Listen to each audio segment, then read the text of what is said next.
The Seventh Tower by Garth Nix. Book 4, Above the Veil. Chapter 29.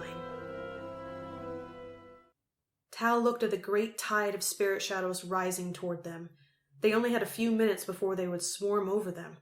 He looked at Crow, but the older boy was paralyzed, staring down at their enemies, the red keystone loose in his hand. Tal saw it, and had a sudden thought. He acted quickly, snatching the keystone from Crow's slack grip. Instantly, Crow turned, his knife in his hand. "Give it back!" he snarled. "What's happening?" came a plaintive voice from the keystone as Tal backed away. "I needed to get us out of here," Tal explained, speaking as fast as he could. "Unless you want to meet those spirit shadows?" Crow hesitated, then lowered his knife. Tal stared at the keystone. He could see Lokar, suspended in red light. She looked like she was treading water. Obviously, it took some effort to make contact with the outside world. "Lokar," he said urgently. "There are heaps of spirit shadows coming up from the outside of the tower. Is there anywhere here we can hide that will be safe from them? Can they come through the arches?" "Yes, if they have been given the words," said Lokar, frowning in thought. "You will not be safe here. What is your spirit shadow? Can it fly?" "A storm shepherd, so yes, but there are flying shadows, so we will be pursued." Tal looked up at Crow, who was still standing there, watching him suspiciously. "Crow, keep watch! Tell me when they're about 50 stretches away." Crow reluctantly went to look over the side. "You look young," said Lokar. "Have you mastery of the 7 colors?" "Not exactly mastery," replied Tal. "But I can do things. I've done things." 90 stretches, shouted Crow. "There are hundreds of them." "Can you combine all 7? asked Lokar. "Yes," said Tal, almost before Lokar had stopped speaking. "Then you can make a miniature dark veil to hide beneath," said Lokar. "Find a corner, crouch in it, and I will tell you how to weave a veil. Quickly!" Tal looked around widely. 50 stretches, shouted Crow.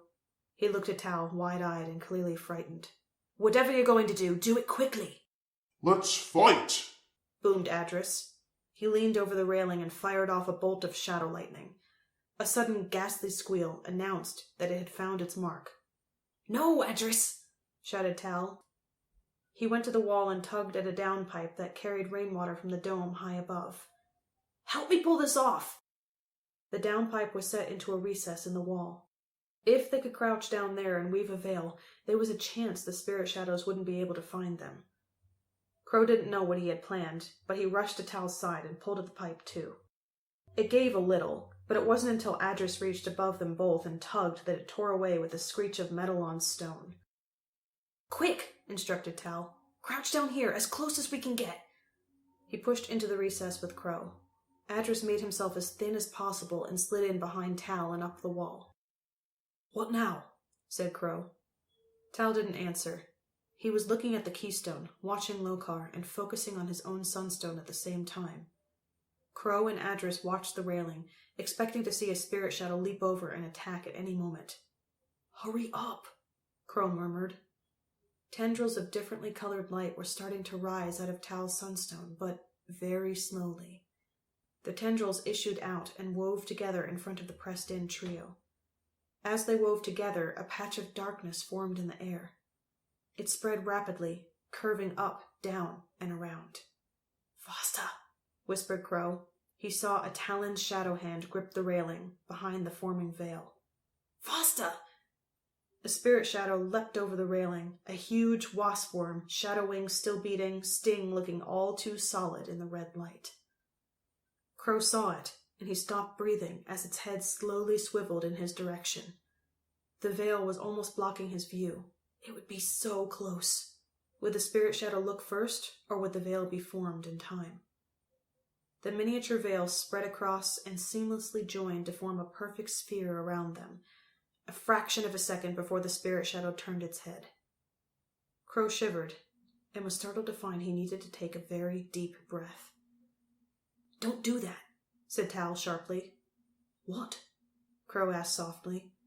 He wasn't sure if sound traveled through the veil. "It's fine to talk," said Tal. He touched the veil, and his finger rebounded as if the veil were tightly stretched cloth. "Just don't breathe too much." Why? Asked Crow. I was in a hurry, Tal started to explain. What? Asked Crow. I made it too solid, said Tal. I don't think there's any air getting through. What? Crow gasped. He reached out, and his fingernails scraped down the veil.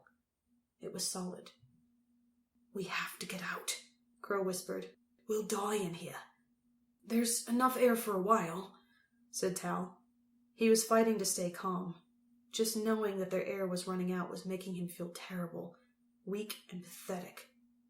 We have to be still. Crow looked at him, panic in his eyes. He raised his hand and Tal cringed, thinking he was going to punch him.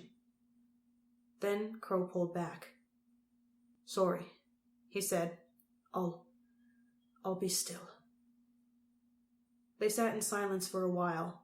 Then Crow suddenly looked at Tal. Where's Adras? He asked, craning his head around.